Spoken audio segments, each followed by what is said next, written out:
Subscribe to our YouTube channel and press the bell icon to get the latest updates. السلام علیکم ناظرین، اسلام آباد سے زاہد حسین کے ساتھ کی پاکستان ٹی وی میں خوش آمدید۔ ناظرین، اس وقت پاکستان سمیت دنیا بھر کے لوگوں کو کرونا وائرس کا مقابلہ کرتے آپ دیکھ رہے ہیں۔ کرونا وائرس کے پھیلاؤ کے بعد دنیا بھر کے لاکھوں افراد اپنی زندگی بسر کرنے کے انداز کو ڈرامائی انداز میں بدل رہے ہیں۔ ان میں سے بہت ساری تبدیلیاں تو شاید عارضی ہوں گی، لیکن تاریخ میں بیماریوں کے بڑے طویل مدتی اثرات مرتب ہوئے ہیں۔ کرونا وائرس دنیا کو متاثر کرنے والا پہلا وبائی مرض نہیں ہے۔ اس سے پہلے دنیا 5 بار اس طرح کے امراض کا سامنا کر چکی ہے، جن کی تفصیلات ہم آج کے پروگرام میں آپ کے ساتھ شیئر کریں گے۔ جی ہاں ناظرین، 5 ایسے وبائی امراض جنہوں نے بہت سے ممالک کی تاریخ بدل دی۔ سب سے پہلے آپ کو بتا دیں جی، 14ویں صدی میں یورپ میں طاعون کی بیماری پھیل گئی، جس کو بلیک ڈیتھ کا نام دیا گیا تھا۔ اس بیماری نے یورپ کی آبادی کے تقریباً 1/3 حصے کو ختم کر دیا تھا۔ اس وقت طاعون سے مرنے والے لوگوں کی بڑی تعداد کا تعلق کسان طبقے سے تھا، جس کے باعث وہاں پر ذمہ داروں کے لیے مزدوروں کی قلت پیدا ہو گئی تھی۔ زراعت کے شعبے میں کام کرنے والے مزدوروں کی تعداد میں کمی کے بعد بچ جانے والے مزدور من مانی اجرت پر کام کرنے لگے تھے۔ جب لوگوں کو کام کے لیے ملازمت پر رکھنا مشکل ہو گیا تو کاروباری مالکان نے لوگوں کی ضرورت کو تبدیل کرنے کے لیے لیبر سیونگ ٹیکنالوجی میں سرمایہ کاری شروع کر دی۔ یہ ہم آپ سے بات کر رہے ہیں 1350 عیسوی کی۔ تو انہوں نے جو لیبر سیونگ ٹیکنالوجی میں سرمایہ کاری شروع کی، یہاں تک کہ یہ وبا پھیلنے کے بعد یورپی سامراج کی حوصلہ افزائی بھی ہوئی۔ سمندری سفر اور مہم جوئی کو انتہائی خطرناک سمجھا جاتا تھا اس وقت تک، لیکن گھروں میں طاعون کی وجہ سے موت کی شرح اس قدر بڑھ گئی کہ لوگ طویل سفر پر جانے لگے۔ لہذا معیشت کو جدید بنانے ٹیکنالوجی میں بڑھتی ہوئی سرمایہ کاری کی حوصلہ افزائی سے یہ خیال کیا جاتا ہے کہ یہاں سے مغربی یورپ کو دنیا کے ایک طاقتور ترین خطے میں شامل ہونے کی راہ ہموار ہوئی۔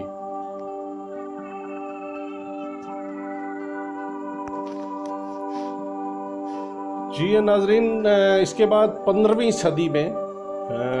صدی تھی اور دنیا میں دوسری بار وبائی مرض کا نشانہ سب سے پہلے امریکہ بنا، جہاں چیچک کی وبا کی وجہ سے لاتعداد ہلاکتیں ہوئیں۔ برطانیہ میں یونیورسٹی کالج لندن کے سائنسدانوں کے مطالعے سے یہ بات سامنے آئی ہے کہ اس خطے کی آبادی 100 سال میں صرف 5 یا 6 ملین رہ گئی تھی۔ ان میں سے بہت سی اموات نو آبادیاتی نظام کے علمبرداروں کی طرف سے متعارف کروائی جانے والی بیماریوں کی وجہ سے ہوئی۔ سب سے بڑا قاتل چیچک تھا۔ دیگر مہلک بیماریوں میں خسرہ، انفلوئنزا، طاعون، ملیریا، ہیضہ وغیرہ بھی شامل تھے، جس سے اس خطے میں خوفناک انسانی نقصان اور مصائب کے علاوہ پوری دنیا کو اس کے نتائج بھگتنا پڑے۔ دوستو، اس وقت انسانی آبادی تیزی سے کم ہونے کا فائدہ ماحولیات کو ہوا اور پودوں اور درختوں کی زبردست نشو و نما کے نتیجے میں کاربن ڈائی آکسائڈ کی سطح میں کمی واقع ہوئی اور اس وجہ سے دنیا کے بڑے حصوں میں درجہ حرارت بھی گر گیا تھا۔ جی ناظرین، اب چلتے ہیں وبائی مرض کا تیسرا عملہ۔ ناظرین، 18ویں صدی کے شروع میں زرد بخار کی وبا پھیل گئی تھی۔ ہیٹی میں پھیلنے والی وبا زرد بخار کی وجہ سے اس وقت فرانس کو شمالی امریکہ سے باہر نکلنا پڑا تھا اور اس کے نتیجے میں امریکہ کے سائز اور طاقت میں تیزی سے اضافہ ہوا۔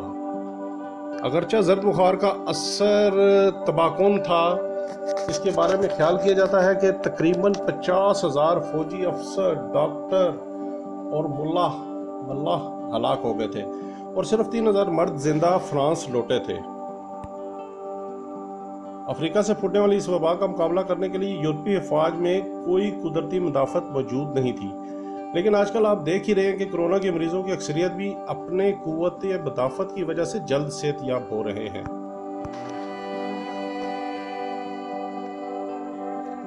ناظرین، صرف انسان و آدم زاد نہیں بلکہ جانور بھی وبائی امراض کا شکار ہو چکے ہیں۔ جی ہاں، افریقہ میں 18ویں صدی کے آخر میں جانوروں میں طاعون پھیل گیا تھا۔ جانوروں کو متاثر کرنے والی اس مہلک بیماری نے افریقہ میں لوگوں کو براہ راست ہلاک نہیں کیا، بلکہ یہ ایک ایسی بیماری تھی جس نے جانوروں کو مار ڈالا۔ 1888 سے لے کر 1897 کے درمیان رینڈر پیسٹ وائرس، جسے مویشیوں کے طاعون کے طور پر بھی جانا جاتا ہے، اس نے افریقی مویشیوں کے 90% تک ہلاک کر دیا۔ یہ ہلاکتیں افریقہ، مغربی افریقہ اور جنوبی افریقہ میں ہوئیں، جہاں اس نے تباہی مچا دی۔ مویشیوں کے نقصان سے بھوک اور افلاس پیدا ہوئی، یہاں تک کہ فصلوں کے اگانے والے علاقوں پر بھی اس کا اثر پڑا، کیونکہ اس وقت زمین پر ہل چلانے کے لیے بیلوں پر بھی زیادہ انحصار کیا جاتا تھا۔ ناظرین، چین میں رہنے والے چینی پہلی بار کورونا کا سامنا نہیں کر رہے، بلکہ چین میں منگ خاندان کی حکمرانی کے دور میں بھی طاعون پھیل چکا ہے۔ منگ خاندان نے تقریباً 3 صدیوں تک چین پر حکومت کی۔ اس دوران اس نے مشرقی ایشیا کے ایک وسیع حصے پر بہت بڑا ثقافتی اور سیاسی اثر و رسوخ قائم کیا، لیکن طاعون کی وبا کی وجہ سے یہ سب کچھ تباہ کن انجام تک پہنچا۔ 1641 میں ایک وبا شمالی چین پہنچی، جس سے کچھ علاقوں میں 20 سے 40% کے درمیان آبادی ہلاک ہو گئی۔ اس وقت طاعون پھیلا، اس وقت خشک سالی اور ٹڈی دل کا بھی چینی سامنا کر رہے تھے۔ کھیتوں میں فصلیں تباہ ہو گئیں اور لوگوں کے پاس کھانے کے لیے کچھ نہ رہا۔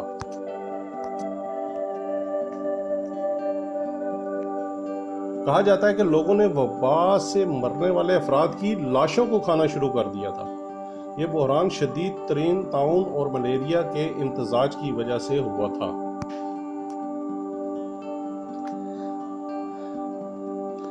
جی دوستو، جس وقت میں دنیا پر گزرے وبائی امراض پر تحقیقات کر رہا تھا، اس وقت قدرت اللہ شہاب کی کتاب شہاب نامہ کا طاعون کے متعلق ایک باب بھی میری نظر سے گزرا، اور ان کا انداز بیان اتنا زبردست تھا کہ میں نے سوچا کہ اس باب کا کچھ حصہ انہی کے الفاظ میں آپ سے شیئر کیا جائے۔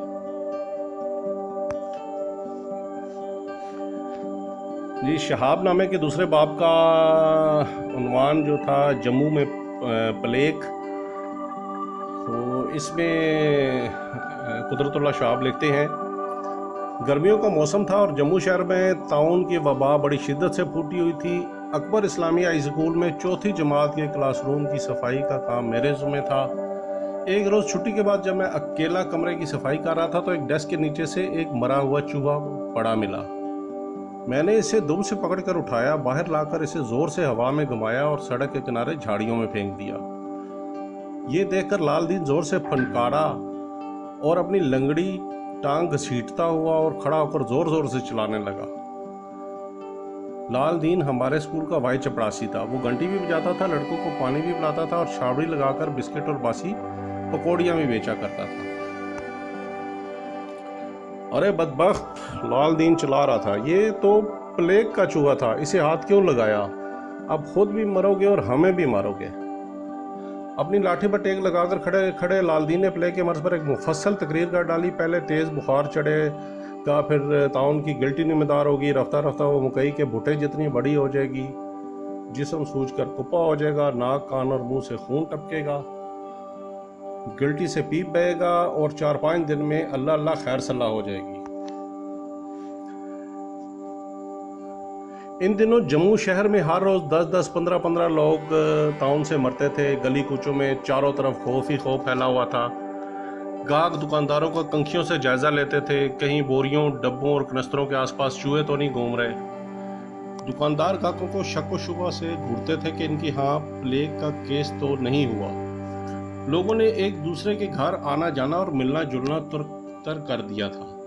سڑک پر راہگیر ایک دوسرے سے دامن بچا بچا کر چلتے تھے۔ شہر کا ہر مکان دوسرے سے کٹ کٹا کر الگ تھلگ ایک قلعہ سا بنا ہوا تھا، جس میں پھٹی پھٹی سہمی سہمی آنکھوں والے محصور لوگ چپ چاپ اپنی گلٹی کا انتظار کر رہے تھے۔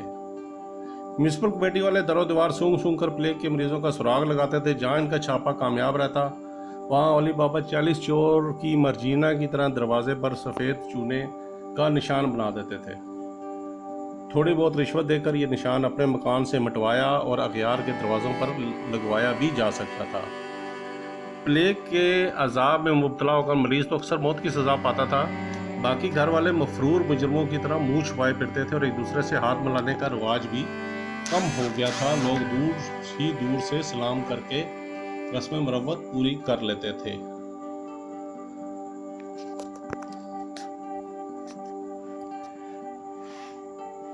ناظرین، شہاب نامہ کا دوسرا باب جموں میں پلیگ پڑھنے کے لیے آپ نیٹ سے شہاب نامہ ڈاؤن لوڈ کر سکتے ہیں.